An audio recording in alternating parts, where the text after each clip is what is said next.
नमस्कार, स्वागत है आप सभी का खबर दिन भर में। मैं हूं आपके साथ हर्षदा। खबर झालावाड़ से है, जहां पर जिले के रूंडजी तिराहे पर एक सड़क हादसे में 2 बाइक क्षतिग्रस्त हुई। स्थानीय सूत्रों की माने तो घटना के समय ट्रोला चालक शराब के नशे में था और तेज गति से वाहन चला रहा था। चालक ने भवानी मंडी की ओर वाहन ले जाते हुए साइड में खड़ी 2 बाइकों की चपेट में ले लिया। घटना के समय गनीमत रही कि बाइक के पास कोई भी नहीं था, जिससे बड़ा हादसा टल गया। हालांकि एक महिला जो चाय की थड़ी के पास बैठी थी, उसको मामूली चोटें आई। हादसे की सूचना पीपलिया चौकी को दी गई और पुलिस ने मौके पर पहुंचकर चालक को गिरफ्तार कर लिया। मीडिया टीम ने मौके पर पहुंचकर पाया कि ट्रॉले में शराब की बोतलें रखी हुई थी। चालक के शराब के नशे में होने की पुष्टि करती है। इस घटना के बाद रात में अफरा तफरी मच गई और स्थानीय लोग इस दुर्घटना को लेकर चिंतित नजर आए। पुलिस ने आगे की जांच शुरू कर दी है। झालावाड़ से नवीन राजपाल की रिपोर्ट। 9 बजे करीब। अच्छा, क्या हुआ 9 बजे? ये देख लो, लेकिन यहाँ से घूम गई गाड़ी है। अच्छा, यहाँ एक लेडीज को लग भी गई। वो मोटरसाइकिल नीचे दबरी, वो देखो गाड़ी दबी, हमको चोरी हो रही हो। वो दबरी। कहाँ की बात है? नहीं की रूंडजी चौराहे की। रूंडजी चौराहे पे। हाँ। कब? रात को? हाँ, 9 बजे करीब। अच्छा, कैसा लगी? अरे यार, छूटेगा तुम्हारा। कैसे लगी है? अच्छा, ट्रक से एक्सीडेंट हुआ? अच्छा, कहाँ बैठे थे आप? अच्छा। अखिल भारतीय किसान सभा के जिला सचिव भगवती लाल डामोर ने एक प्रेस नोट जारी कर बताया कि संगठन की बैठक में कई महत्वपूर्ण मुद्दों पर चर्चा हुई। बैठक में आदिवासियों की जमीनों की कुर्की पर रोक लगाने, फसल खराब के मुआवजे के सवालों और किसानों के बीच सदस्यता अभियान चलाने का निर्णय लिया गया। बैठक के बाद पूर्व विधायक बलवान पूनिया और एफएसआई के साथियों ने बागड़ वाटिका से पैदल चलकर कलेक्ट्रेट पहुंचे, जहां उन्होंने एसडीएम से मुलाकात की और किसानों की मांगों पर एक ज्ञापन सौंपा। बलवान पूनिया ने कहा, मैंने विधानसभा में रहते हुए आदिवासियों की समस्याओं को बार बार उठाया है, चाहे वो काकरी डोंगरी मुकदमे का मामला हो, रिजर्वेशन का सवाल हो या फिर अनुसूचित क्षेत्र के बाहर के कार्मिकों को बाहर करने की बात हो। मैंने हमेशा आदिवासियों की जमीन के सवाल को मजबूती से उठाया है। बलवान पूनिया ने पिछले 2 सालों के फसल खराब होने के मुआवजे, भूमाफियाओं द्वारा आदिवासियों की जमीनों पर कब्जे को रोकने, मनरेगा के भुगतान, शिक्षकों के पद भरने और आदिवासी विद्यार्थियों की छात्रवृत्ति बकाया के मुद्दों को भी उठाया। डूंगरपुर से सादिक अली की रिपोर्ट। आज डूंगरपुर किसान सभा जिला कमेटी की बैठक हुई है, जिसमें किसानों के बहुत सारे मुद्दों पर चर्चा हुई।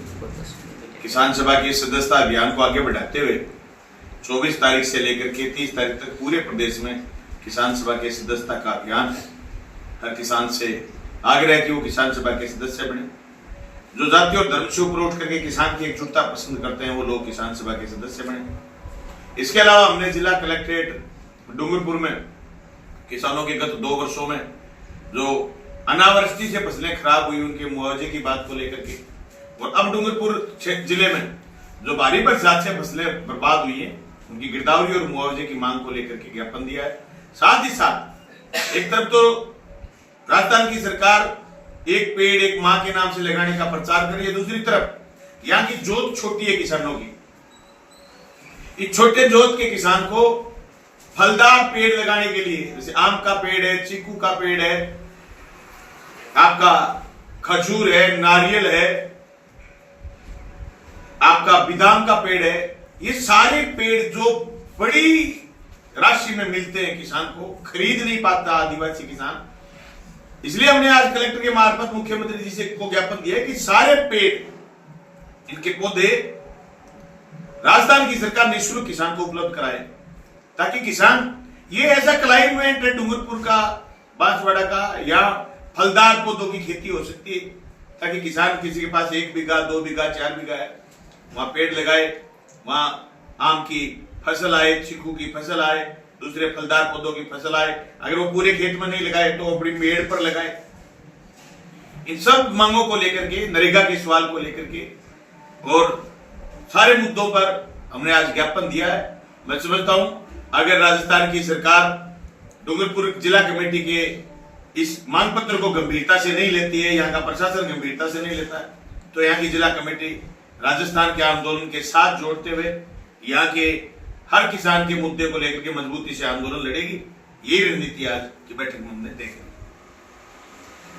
बनेठा उपखंड के मेन मार्केट में पिछले 2 दिनों से बीमार और घायल गाय की जान बचाने में बजरंग दल के कार्यकर्ताओं ने अहम भूमिका निभाई। बजरंग दल के कार्यकर्ताओं ने बीमार गौवंश को ठेले में डालकर पशु अस्पताल पहुंचाया। जहां उसका समय पर उपचार किया गया और उसकी जान भी बचाई गई। बजरंग दल के अध्यक्ष आनंद शर्मा ने जानकारी देते हुए उन्हें गौवंश के घायल होने की सूचना मिली। इस पर उन्होंने अपनी टीम के साथ मौके पर जाकर स्थिति का जायजा लिया। गाय की हालत गंभीर थी। हमारी पूरी टीम ने मिलकर निर्णय लिया कि गाय को तुरंत पशु अस्पताल में ले जाना चाहिए। हमने गाय को ठेले में डालकर अस्पताल पहुंचाया, जहां उसका इलाज जारी है। बजरंग दल की तत्परता और मानवता की इस पहल को स्थानीय लोगों ने सराहा। उनियारा से राजेश सैन की रिपोर्ट। मैं बजरंग दल आनंद कुमार शर्मा अध्यक्ष। आज सुबह छोटे बाजार से मेरे पास फोन आया, गाय 2 दिन से बीमार पड़ी हुई थी। हमने वहाँ मौके पे जाके देखा तो वाकई में गाय की गंभीर हालत ख़राब थी। मैंने मेरी टीम को फ़ोन किया और मौके पे सदस्य को बुलाया, एक ठेला मंगवाया, ठेले में गाय को बिठाकर उसको उपचार चिकित्सा मतलब पशु चिकित्सालय हॉस्पिटल के वहाँ पहुँचाया, वहाँ जाके उसका उपचार कराया। डीग में गुर्जर समाज ने आज गुर्जर किरोड़ी बैसला की जयंती के अवसर पर भव्य रैली का आयोजन किया। रैली बुर्जा वाले हनुमान मंदिर कामा गेट से शुरू होकर जल महलों के आगे से होते हुए लक्ष्मण जी पर समाप्त हुई और फिर हनुमान मंदिर पर स्थगित की गई। इस अवसर पर समाज के कई प्रमुख नेताओं ने भाग लिया। समाज के विभिन्न गांवों और बाहर से आए लोगों का सम्मान किया। रैली के दौरान गुर्जर समाज को कर्नल बैसला के वचनों की याद दिलाई गई। समाज को कर्ज मुक्ति और घर की माताओं बहनों को शिक्षित करने के संकल्प की ओर प्रेरित किया। साथ ही साथ समाज में व्याप्त कुरीतियों को समाप्त करने का दृढ़ संकल्प लिया। भारी बरसात के बावजूद समाज के लोगों का उत्साह और जुनून देखने लायक था। रैली शांतिपूर्वक संपन्न हुई और समाज के लोगों ने इसे एक सफल आयोजन के रूप में देखा। डीग से पंकज शर्मा की खबर।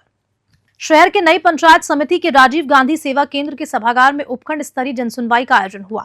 इस जनसुनवाई की अध्यक्षता उपखंड अधिकारी विकास मोहन भाटी ने की। जनसुनवाई में आम जनता ने विभिन्न समस्याओं को लेकर अपने परिवाद प्रस्तुत किए। कुल 23 परिवाद दर्ज किए गए, जिनमें अधिकांश राशन कार्ड में आधार सीडिंग से संबंधित समस्याएं थी। इन समस्याओं में आधार सीडिंग, संशोधन और अन्य संबंधित मुद्दे शामिल थे। उपखंड अधिकारी ने मौके पर ही सभी मामलों का निस्तारण किया और आवश्यक निर्देश जारी किए। इस जनसुनवाई ने यह सुनिश्चित किया कि जनता की समस्याओं का त्वरित समाधान हो सके और प्रशासन की कार्यप्रणाली को अधिक पारदर्शी और सुगम बनाया जा सके।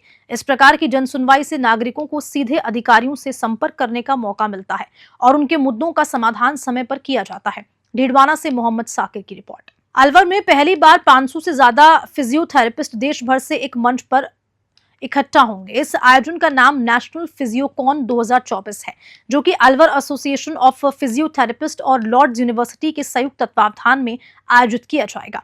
एसोसिएशन के अध्यक्ष डॉक्टर सचिन अग्रवाल ने प्रेस वार्ता में जानकारी दी कि इस महत्वपूर्ण सम्मेलन का आयोजन 14 सितंबर को लॉर्ड्स यूनिवर्सिटी चिकानी अलवर और 15 सितंबर को ईएसआई मेडिकल कॉलेज सभागार में आयोजित होगा। इस फिजियोकॉन में देश भर से आए फिजियोथेरेपिस्ट वर्तमान में फिजियोथेरेपी की आवश्यकता और भविष्य में आवश्यक भौतिक चिकित्सा सेवाओं पर विस्तार से चर्चा करेंगे। इसके साथ ही विभिन्न शोध पत्र भी प्रस्तुत किए जाएंगे। इस कार्यक्रम का सहयोग सेहत साथी फाउंडेशन, आरसीपीए और आईएमए द्वारा किया जाएगा। कार्यक्रम के मुख्य अतिथि अलवर सांसद और कैबिनेट मंत्री भूपेंद्र यादव होंगे। अलवर से प्रदीप गोयल की रिपोर्ट। इस प्रेस कॉन्फ्रेंस का उद्देश्य है कि आप जो मीडिया के प्रभारी हैं, प्रिंट मीडिया, सोशल मीडिया और डिजिटल मीडिया, उन सभी के माध्यम से एक जन जागरूक संकेत मैसेज देना चाह रहे हैं कि आने वाले 14 और 15 तारीख को सितंबर को एक जो नेशनल अलवर फिजियोकॉन कॉन्फ्रेंस है उसके बारे में अवगत कराना चाह रहे हैं कि 14 तारीख को जो प्रोग्राम है 14 सितंबर का वो लॉर्ड्स यूनिवर्सिटी में है और पूरे दिन साइंटिफिक सेशन है और वो फॉलोड बाई वर्कशॉप्स के जरिए जो कि सभी स्टूडेंट्स और डेलीगेट्स के लिए रखी गई है। अगले दिन जो 15 सितंबर है वो प्रोग्राम नेशनल कॉन्फ्रेंस का हमारे जो सांसद हैं भूपेंद्र यादव जी, मंत्री भारत सरकार, उनके ओपनिंग सेरेमनी से शुरू होकर पूरे दिन सभी जो स्पीकर जो अलग अलग प्रांत से पधारे हैं, राज्य से पधारे हैं, उन सभी के जरिए जो भी मैसेज जो उसमें दिया जाएगा वो सभी के बीच में साझा किया जाएगा और उसमें एक अलवर की संस्कृति, राजस्थान की संस्कृति को प्रेजेंट करने के लिए कल्चर एक्टिविटीज़ का भी प्रावधान किया गया है ताकि जो वहाँ जो भी आए अलवर से या अलवर से बाहर के, उनको भी एक यहाँ की संस्कृति के बारे में पता चले और एक अच्छा मैसेज जनमानस में जाए कि फिजियोथेरेपी में जो अभी संभावनाएं है वो भी और भी अधिक संभावित रूप से लोगों के बीच में जा सकती है और उनके उत्थान के लिए, उनके कल्याण के लिए और बेहतर तरीके से फिजियोथेरेपी के माध्यम से ये मुहिम की जा सके। क्या नाम है सर आपका? मैं डॉक्टर सचिन अग्रवाल हूँ, मैं अध्यक्ष हूँ Alwar association of physiotherapist. Sojat क्षेत्र में इस साल मानसून की प्रचंड बारिश ने काश्तकारों के चेहरों पर खुशी की चमक बिखेर दी। इस अच्छी बारिश के चलते अब किसान अपने पारंपरिक और आधुनिक तकनीकी उपकरणों का इस्तेमाल कर मेहंदी और अन्य फसलों की निराई गुड़ाई और खरपतवार की सफाई में जुट गए हैं। मौसम की मेहरबानी से खेतों में हरियाली छा गई है और काश्तकार इस अवसर का पूरा लाभ उठाने में लगे हुए हैं। सोजत की परंपरागत फसलों के साथ अब महिलाएं और पुरुष मिलकर खेतों में काम कर रहे हैं। इन दिनों खेतों में काश्तकारों का जमघट और मेहनत का नजारा हर मार्ग पर आसानी से देखा जा सकता है। महिलाएं फसलों की निराई गुड़ाई के दौरान राजस्थानी लोकगीतों के माध्यम से अपने काम को न केवल आनंदमय बना रही हैं, बल्कि ये लोकगीत न केवल मेहनत के दौरान उत्साह का संचार करते हैं, बल्कि क्षेत्र की सांस्कृतिक धरोहर को भी जीवित रखते हैं। सोजत सिटी से नथाराम बोराणा की रिपोर्ट। खबर अलवर जिले के राजगढ़ क्षेत्र से है, जहां जिला विधिक सेवा प्राधिकरण अलवर के द्वारा विधिक सेवा दिवस 2024 के अवसर पर विशेष आवश्यकता वाले विद्यार्थियों की ब्लॉक स्तरीय क्रीड़ा प्रतियोगिता का आयोजन राजकीय उच्च प्राथमिक विद्यालय डाबला मीना में हुआ। कार्यक्रम संयोजक अतिरिक्त मुख्य ब्लॉक शिक्षा अधिकारी कमल कुमार मीणा ने बताया कि क्रीड़ा प्रतियोगिता में दिव्यांग विद्यार्थियों के लिए लंबी कूद यानी कि long jump, badminton, shot put और शतरंज, कैरम, चित्रकला व पेंटिंग प्रतियोगिता का आयोजन किया गया, जिसमें पेंटिंग और चित्रकला में पवन कुमार मीणा प्रथम रहे। शतरंज प्रतियोगिता में हेमंत कुमार यादव प्रथम, नैतिक बैरवा द्वितीय और तृतीय स्थान पर बगेश यादव रहे। बैडमिंटन में पुनीत मीणा प्रथम और आशीष वैष्णव द्वितीय स्थान पर रहे। शॉटपुट में आशीष वैष्णव प्रथम स्थान पर रहे। लंबी कूद में पुनीत मीणा प्रथम और आशीष वैष्णव द्वितीय स्थान पर रहे। राजगढ़ से राजकुमार गुप्ता की रिपोर्ट। राजस्थान राज्य विधिक सेवा प्राधिकरण और जिला विधिक सेवा प्राधिकरण अलवर के निर्देशानुसार पंचायत समिति गोविंदगढ़ के भारतीय विज्ञान उच्च माध्यमिक विद्यालय में राजस्थान पीड़ित मुआवजा योजना 2011 पर एक कानूनी विधिक जागरूकता शिविर का आयोजन किया गया। पीएलवी अनिल कुमार ने बच्चों को भारतीय संविधान के महत्वपूर्ण अनुच्छेदों की जानकारी दी। उनका कहना है कि अनुच्छेद 14 के तहत भारत के किसी भी व्यक्ति को विधि के समक्ष समानता का अधिकार प्राप्त है और किसी भी व्यक्ति को विधियों के समान संरक्षण से वंचित नहीं किया जा सकता। अनुच्छेद 21 के अनुसार किसी भी व्यक्ति को उसके प्राण या दैहिक या व्यक्तिगत स्वतंत्रता से विधि द्वारा स्थापित प्रक्रिया के बिना वंचित नहीं किया जा सकता है। इसके अलावा अनुच्छेद 21A के तहत राज्य 6 साल से 14 साल तक के आयु वाले सभी बच्चों को निःशुल्क और अनिवार्य शिक्षा देने का प्रावधान करता है। इस दौरान प्रधानाध्यापक और तमाम गणमान्य लोग उपस्थित रहे। गोविंदगढ़ से राजकुमार गुप्ता की रिपोर्ट। यूडीएच एवं प्रभारी मंत्री झावर सिंह खर्रा गुरुवार को एक दिवसीय दौरे के तहत पाली पहुंचे। यहां उन्होंने अधिकारियों से मुलाकात की और पूर्व विधायक ज्ञानचंद पारख, जिला कलेक्टर लक्ष्मी नारायण मंत्री के साथ ओलावृष्टि से प्रभावित क्षेत्रों का दौरा और निरीक्षण किया। मंत्री झावर सिंह खर्रा ने रजत विहार क्षेत्र समेत अन्य प्रभावित इलाकों का पैदल दौरा किया। उन्होंने वहां की जलभराव की स्थिति का जायजा लिया। इस दौरान स्थानीय लोगों ने मंत्री से समस्या के स्थायी समाधान की मांग की।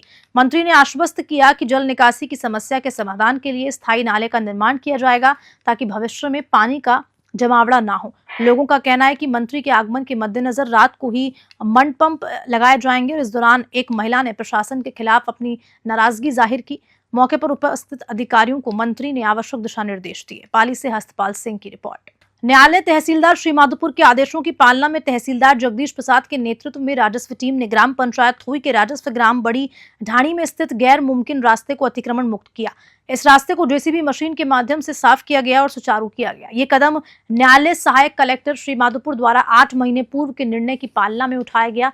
2 महीने पहले परिवादी सुबालाल सैनी द्वारा तहसील कार्यालय में शिकायत दर्ज कराई गई थी और उक्त रास्ते पर द्वारा फसल काश्त पर उसके अवरुद्ध किया गया। राजस्थान काश्तकारी अधिनियम के धारा 251 के तहत न्यायालय तहसीलदार श्रीमाधोपुर ने इस प्रकरण पर निर्णय लिया और आज मौके पर पहुंचकर रास्ते को अतिक्रमण मुक्त करवाया। इस कार्रवाई के दौरान भू अभिलेख निरीक्षक जयप्रकाश मिठारवाला, धन्नालाल शर्मा और कई गणमान्य लोग उपस्थित रहे।